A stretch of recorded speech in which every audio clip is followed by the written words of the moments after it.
நாங்கள் வசிக்கக்கூடிய பகுதிகளில் பெரும்பாலான மக்கள் வந்து செய்யக்கூடிய தொழில் வந்து நெசவு தொழில். நாங்களும் நெசவு தொழில் தான் செய்கிறோம். ஞாயிற்றுக்கிழமை வந்து பார்த்திங்கன்னா இந்த நெசவு செய்த துணிகளை எல்லாம் சேகரித்து கலெக்ட் பண்ணுவோங்க. நெக்ஸ்ட்டு நம்ம கருப்பி வந்து பார்த்திங்க அப்படின்னா முட்டை அடை வச்சு இன்றைக்கோட 2 வாரங்கள் முழுமையாகுது, அதாவது 14 நாட்கள் முழுமையாடுது.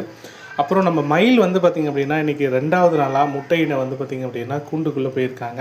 நான் வந்து சாக்கு கோணி வந்து பார்த்திங்க அப்படின்னா போட்டிருக்கேன். இந்த மாதிரி கோழிகள் வந்து முட்டையிடக்கூடிய இடத்த தேர்வு பண்ணும்போது மென்மையான ஈரப்பதம் இருக்கக்கூடிய காற்றோட்டமான ஒரு இடத்த தான் தேர்வு செய்யும். அதுக்காக தான் அந்த சாக்கு கோணி வந்து போட்டிருக்கேன். முதல் வந்து பார்த்திங்கன்னா மயில் வந்து நீண்ட நாட்களுக்கு பிறகு நம்ம வீட்டில் வந்து முட்டையிட்டிருக்கா. ஸோ நான் எப்போவுமே வந்து பார்த்திங்க அப்படின்னா பெட்டை கோழிகள் இடக்கூடிய முட்டையை வந்து எந்த கோழி இட்டது, ஒவ்வொரு கோழிகளுக்கும் ஒரு பேர் வச்சுருக்கோம். அந்த பேர் போட்டு டேட்டை வந்து மென்ஷன் பண்ணிவிட்டு இந்த மாதிரி குளிர்சாதன பெட்டியில் எக்கு ஸ்டோர் பண்ணுறதுக்குன்னு ஒரு பிளேஸ் இருக்குதுங்க, அந்த இடத்துல வந்து ஸ்டோர் பண்ணுவோம். இந்த மாதிரி பண்ணும்போது வந்து பார்த்திங்க அப்படின்னா முட்டையில் இருக்கக்கூடிய கருக்களுக்கு எந்த விதமான பாதிப்பும் வராது.